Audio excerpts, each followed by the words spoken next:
नमस्कार। मैग्नोलिएसी कुल पर हम चर्चा लगातार कर रहे हैं। मैग्नोलिएसी के दो पार्ट फर्स्ट और पार्ट सेकंड में हम चर्चा कर चुके हैं, डिस्कस कर चुके हैं इसकी वर्गीकृत स्थिति की, इसके रेंज ऑफ वेजिटेटिव कैरेक्टर्स की, इसके रेंज ऑफ फ्लोरल कैरेक्टर्स की, इसके पुष्प सूत्र और पुष्प चित्र पे हम चर्चा उस दौरान कर चुके हैं। आज बहुत महत्वपूर्ण बात पर हम डिस्कस करेंगे। एक तो इस फैमिली के विभेदक लक्षण, इस फैमिली के प्रिमिटिव कैरेक्टर्स, इसको प्रिमिटिव क्यों माना जाता है, और इसकी जाति गतिता अर्थात फाइलोजेनी की चर्चा हम इस सबसे पहले हम देखने जा रहे हैं मैग्नोलिएसी की विभेदक लक्षण अर्थात डिस्टिंग्विश कैरेक्टर्स ऑफ मैग्नोलिएसी। इसके जो लाक्षणिक गुण है, प्रमुख लक्षण है, उनको हमने सूचीबद्ध कर इस स्लाइड में हम देख रहे हैं। जो इंपॉर्टेंट कैरेक्टर्स है उसमें सबसे पहला कैरेक्टर्स है, इस फैमिली में जो आने वाले मेंबर है वो मोस्टली मेंबर्स आर शर्ब्स और ट्री। जो इसमें आने वाले सदस्य होंगे वो या तो शुभ होंगे या वृक्ष होंगे। इसी बात को लेकर के हचिनसन ने अलग दो विचारधाराएं, अलग दो लाइन डेवलप करी। हर्बेसी में रखा रेनकुलेसी को और लिग्नोसी में रखा मैग्नोलिएसी को। तो लिग्नोसी अर्थात काष्ठीय आर्बोरेसेंट प्रवृत्ति के जो पादप हैं वो मैग्नोलिएसी में आएंगे। तो इसमें जो आने वाले सदस्य हैं वो शुभ होंगे या वृक्ष होंगे। शाख अर्थात हर्बेसिस कोई भी नहीं होगा इसमें। तो मोस्टली मेंबर्स आर श्रब्स और ट्रीज। दूसरा हम लक्षण देख रहे हैं इसकी पत्तियों को लेकर, जो इसकी पर्ण है वो सरल होगी, अनुपर्णी है और एकांतरित अर्थात अल्टरनेट है। तीसरा हम इसके पुष्पक्रम को देखें, जो हमने पिछले पार्ट के दौरान देखा भी था कि जो दो फ्लावर हमने इंपॉर्टेंट जो मेंबर लिए थे, एक तो माइकेलिया और दूसरा मैग्नोलिया। इसमें आने वाले सदस्य उनमें जो पुष्पक्रम है प्राय एकल कक्षस्थ या एकल अंतस्थ होगा, यूजली सोलिटरी एक्सिलरी और सोलिटरी टर्मिनल, दोनों में अलग अलग प्रकार का था। वो हमने विद डायग्राम हमने पिछली बार देखा था। इसमें जो फैमिली में जो पुष्प है वो मेंबर होंगे बाइसेक्सुअल अर्थात हर्मेफ्रोडाइट, द्विलिंगी होंगे, जायांगधर हाइपोगाइनस होंगे और आकर्षक होंगे, अट्रैक्टिव, और साइज में बड़े होंगे और त्रितयी होंगे, ट्राइमेरस, 3 या 3 के चक्र के अंदर इनमें संख्या होगी, परिदलों की संख्या ज्यादा होगी, 3 के गुणन में होगी। तो हमने देखा इनके जो पुष्प है बड़े हैं और आकर्षक है। पिछली पार्ट के अंदर हमने मैग्नोलिया ग्रैंडिफ्लोरा का डायग्राम देखा था, पुष्प का चित्र देखा था। उस पुष्प में हमने देखा कि वो पुष्प बहुत बड़ा है, आकर्षक है, अट्रैक्टिव है, और वो जो है कीट परागण को निमंत्रण भी देते हैं इस वजह से। तो इसमें जायांगधर पुष्प है, इस कथार्थ इसका यह हुआ कि इसमें ओवरी होगी वो सुपीरियर होगी। तो पुष्प द्विलिंगी है, जायांगधर है, अट्रैक्टिव है, बड़े हैं, आकर्षक है और त्रितयी। उसके बाद इनमें जो पुंकेसर की संख्या है एंड्रोशियम में वो अधिक होगी और वो मुक्त होंगे, अर्थात जो पुंकेसर असंख्य और पृथक है इनके अंदर जो पाई जाएगी, ये भी प्रिमिटिव कैरेक्टर भी है। फिर उसके बाद हम जायांग में देखते हैं इनमें जो अंडप है उनकी संख्या अधिक है, अर्थात बहुअंडपी है और कॉन्वेक्स, उत्तल and spirally arranged at long torus पे जमे होंगे। जो जायांग है वो बहुअंडपी है और उत्तल एवं ऊंचे पुष्पासन पर चक्रिक क्रम में विन्यासित होगा, ये हमने बात करी। लंबे टोरस पर गायनाफोर जिसको कह रहे हैं उस पर ये विन्यासित होगा, ये भी हमने एक चित्र पिछली बार देखा था। Convex and spirally arranged at long torus, एक लंबे टोरस पर जो है उस पर ऊपर जमे होंगे सर्पिलाकार क्रम में अंडप के अंदर। और अगला जो बहुत महत्वपूर्ण कैरेक्टर है वो है फल। इसका जो फल है वो हो सकता है बेरी, समारा या फोलिकलों का समूह, इटेरियो फोलिकल्स। इस प्रकार का इनका फल होगा फैमिली मैग्नोलिएसी में आने वाले मेंबर्स का।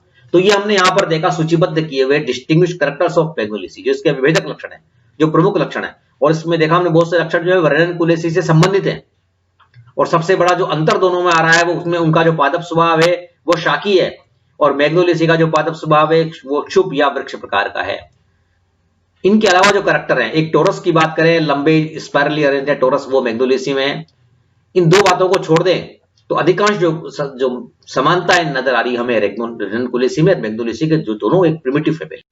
अब हम देखते हैं इसमें से निकाल करके, इसमें से छांट करके कि मैग्नोलिएसी के प्रिमिटिव कैरेक्टर्स क्या हैं, अर्थात इसके आदिम लक्षण, जिस वजह से इस फैमिली को पुरातन माना गया, प्रिमिटिव माना गया, उस कैरेक्टर्स को हमें सूचीबद्ध करके लिख रहे हैं। सबसे पहले हम देख रहे हैं कि इसके जो अधिकांश मेंबर है वो मोस्टली मेंबर्स आर श्रब्स और ट्री। ये प्रिमिटिव कैरेक्टर होता है, पादप स्वभाव का पेड़ रूप में होना, शाख रूप में होना एडवांस कैरेक्टर होता है, और शुभ रूप में, वृक्ष रूप में होना एक जो है वो प्रिमिटिव कैरेक्टर होता है। तो इसके जो मेंबर है मैग्नोलियसी के वो ट्री आश्रम स्वरूप में ये प्रिमिटिव कैरेक्टर है। दूसरा हम देखने जा रहे हैं कि इसका जो पुष्प है वो है बाइसेक्सुअल हर्मेप्रोडाइट, द्विलिंगी पुष्प है और जायांगधर पुष्प है, ये भी प्रिमिटिव कैरेक्टर्स है।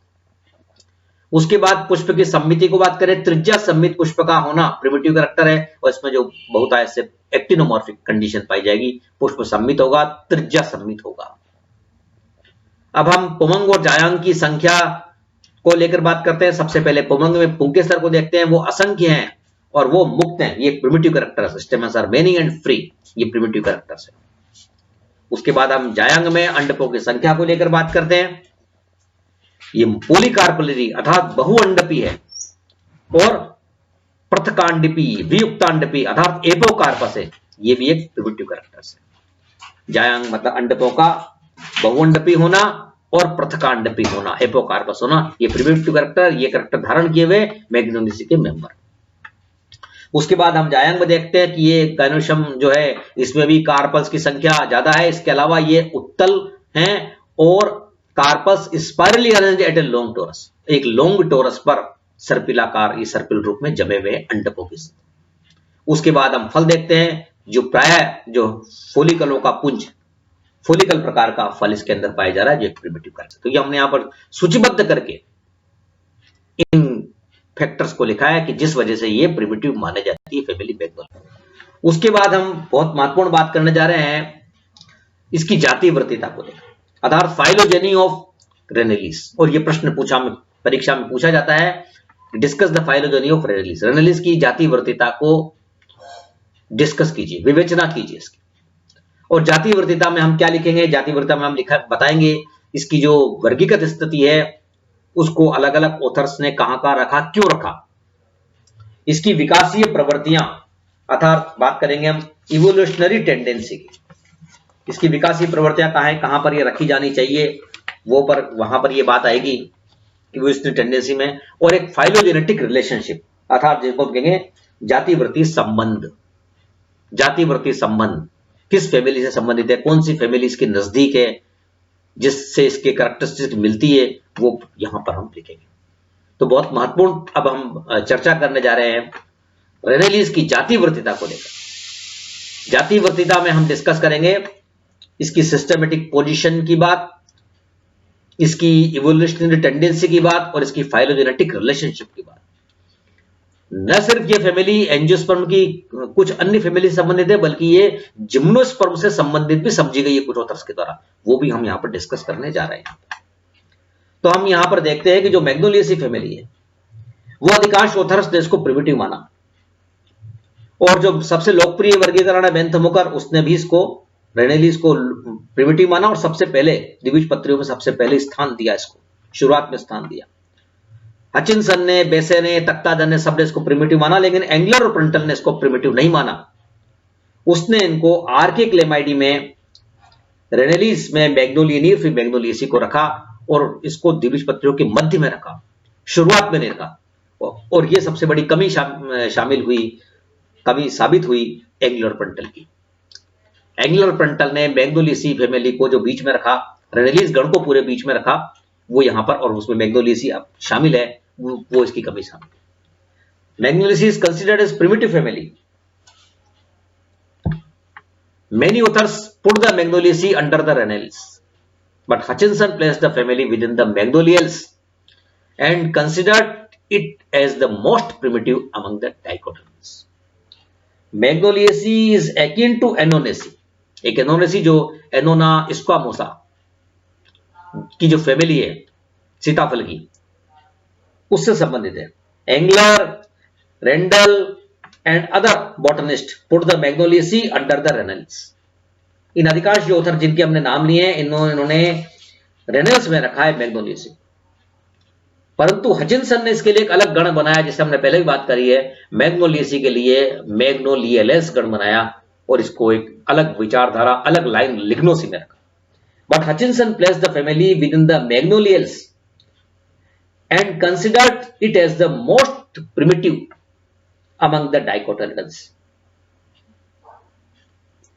The primitiveness of this family is shown by the spiral arrangement of stamens and carpus and apocarpus pistil. Its characters also shared with the Ranunculus. ये characters वैसे ही हैं जैसे Ranunculus में थे. Smith, however, cast some doubt on the accumulation of the primitive nature of the Magnoliaceae and thought that the family is relatively specialized from vegetative and reproductive aspects. From the standpoint of construction and organization of flowers, the Magnoliaceae is allied to the Annonaceae. Magnoliaceae और Annonaceae family के अंदर बहुत सारी समानता है, जिसको बहुत से ऑथर्स ने पुट किया है और उनके कैरेक्टरिस्टिक्स दिए हैं, इस वजह से दोनों फैमिली जो है वो समान, जैसे स्टिपुस की बात भी करेंगे, अंतर भी है दोनों में, लेकिन बहुत सी समानताएं भी वहां पर हम इनमें देखते हैं. The Magnoliaceae has a great deal of affinity with the Gymnosperm. This has led to the suggestion that the order Benedictines may be ancestral to the modern Angiosperm initiated by the Magnoliaceae.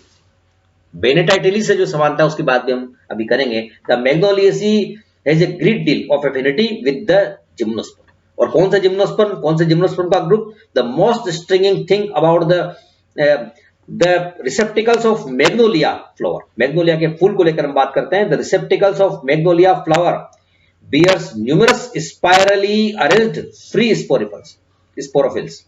This can be compared with the strobilus of Benedictis. एक Benedictis गण का member Benedictis, consisting of a central conical axis covered with megasporophyll. This has led to the suggestion that the order Benedictis may be ancestral to the modern Angiosperm initiated by the Magnoliaceae. अबरबीजी पौधों की उत्पत्ति एवं विकास की जानकारी प्रदान करने वाले कुछ प्रमुख पादप कुलों में मैग्नोलियासी का स्थान सर्वाधिक महत्वपूर्ण है. हम शुरुआत में डाइकोट की जब शुरुआत करते हैं तो मैग्नोलियासी, जब विकास की विचारधारा की बात करते हैं तो मैग्नोलियासी से शुरुआत करते हैं. पादप वर्गीकरण वैज्ञानिकों के अनुसार भी इसे आवर्तबीजी पौधों के मोस्ट प्रिमिटिव कुलों में रखा गया है. हेलियर द्वारा मैग्नोलियासी कुल के सदस्यों में कॉन्वेक्स अर्थात उत्तल और सुदीर्घित टोरस अर्थात को कॉन्वेक्स एंड इलोंगेटेड टोरस समान पुष्पासन की उपस्थिति, पुष्पीय भागों का सर्पिलाकार व्यवस्था क्रम अर्थात स्पाइरली अरेंजमेंट जैसे लक्षणों के आधार पर इसकी तुलना फॉसिल जिम्नोस्पर्म के ऑर्डर बेनिटाइटिलिस से की जा सकती है, जिसकी बात हम कर रहे हैं. ये दो गुण जो हमने लिए हैं, एक तो बहुत इलोंगेटेड टोरस इनके अंदर है, कॉन्वेक्स और दूसरा स्पाइरली जो है फ्लोरल कैरेक्टर्स है, जिसके सदस्यों में बीजाणु पर्ण उत्पन्न करने वाले अर्थात स्पोरोफिल एक्सिस की संरचना भी इसी प्रकार की होती है जब हम जिम्नोस्पर्म बेनिटाइटिस को देखते हैं. यही नहीं, अन्य बॉटनिस्ट जैसे आर्बर एंड पार्किन तथा लोटसी के अनुसार भी मैग्नोलियासी को एक मोस्ट प्रिमिटिव फैमिली ही माना गया है. बेंसन के अनुसार इस कुल को गण रेनेलिस में अन्य 26 कुलों के साथ रखा गया है. यही नहीं, बेंसन द्वारा मैग्नोलियासी के अतिरिक्त इलियसी, विंट्रेसी, स्टिसेंड्रेसी एवं डेजिनेरेसी इत्यादि कुलों को भी प्रिमिटिव माना गया है. ये सभी जो कुल है हमने नाम लिए, सब रेनेलिस से संबंधित हैं और इन सबको भी वहां पर प्रिमिटिव माना गया है. इन सभी रेनेलियन कुलों में जितने भी रेनेलियन फैमिलीज है, इनमें परागकणों का जो परागकोश से लिबरेशन होगा वो सदैव द्विकोशीय अवस्था में होता है अर्थात बाइनुलिएसेट, द्विकोशीय अवस्था में होता है और इसे एक प्रिमिटिव कैरेक्टर माना जाता है. बहुत प्रिमिटिव कैरेक्टर है जिसकी बात हमने कभी है. ब्रूबेकर और तख्ताजन के अनुसार मैग्नोलियासी फैमिली कुछ अन्य कुल जैसे हिमेटेंड्रेसी एवं डेजिनेरेसी से संबंधित स्पष्ट बंधुता प्रदर्शित करती है. यह भी बहुत महत्वपूर्ण फैमिलियां जिसके हम आगे बात करेंगे. हिमेटेंड्रेसी, डेजिनेरेसी, इनसे भी अपनी एफिनिटी शो करती है फैमिली मैग्नोलियासी. इसके जो कैरेक्टरिस्टिक्स हैं वो इनसे समानता प्रदर्शित करते हैं. तख्ताजन के अनुसार कुल हिमेटेंड्रेसी एक और एनोनेसी एवं दूसरी ओर मैग्नोलियासी से बंधुता प्रदर्शित करती है. दोनों के मध्य एनोनिसी से भी और मैग्नोलिसी से, दोनों से एफिनिटी शो करती है। उपरोक्त तथ्यों के आधार पर यह कहा जा सकता है, ये कह सकते हैं कि कुल जो मैग्नोलिएसी है वो काष्ठी आवर्तबीजी पौधों का एक आदिम कुल है। It is ancestors family of arborescent angiosperm. जो काष्ठी आवर्तबीजी पौधे हैं उनका एक प्रिमिटिव फैमिली है मैग्नोलिएसी। जितने भी काष्ठी प्रवृत्ति के आवर्तबीजी हैं उनकी उत्पत्ति मैग्नोलिएसी से हुई है, ये हमें कह सकते हैं। शाकीय का रेननकुलेसी है और काष्ठीय का मैग्नोलिएसी है। और हचिनसन द्वारा भी इसी मत को उपयुक्त बताया गया है कि जो मैग्नोलिएसी है वो काष्ठीय आवर्तबीजों का एक प्रिमिटिव फैमिली है, इनके एंसेस्टर से, जहां से इनकी लाइन की पूरी शुरुआत हुई। तो ये हमने जो बात करी ये है एफिनिटी ऑफ द फैमिली, इस फैमिली की बंधुता, इस फैमिली की जातिवर्तिता। मैग्नोलिएसी फैमिली की जातिवर्तिता में इसकी वर्गीकृत स्थिति बंधुता को लेते हुए इसकी जो विकासीय प्रवृत्तियां हैं और इसके जो जातिवर्ती संबंध है उसको हमको डिस्कस करके परीक्षा में लिखना पड़ेगा, और ये बहुत महत्वपूर्ण प्रश्न है। रेनेलिस गण की फाइलोजेनी परीक्षा में पूछी जाती है, रेननकुलेसी की जातिवर्तिता परीक्षा में पूछी जाती है, मैग्नोलिएसी की जातिवर्तिता पूछी जा गई है। इन तीनों में समानता भी है और कुछ कुछ अंतर भी है जो हमने इन चैप्टर के दौरान, वार्ता के दौरान समझा है। इसी प्रकार से हमें परीक्षा में इन प्रश्नों का और सही इनको समझना है। धन्यवाद।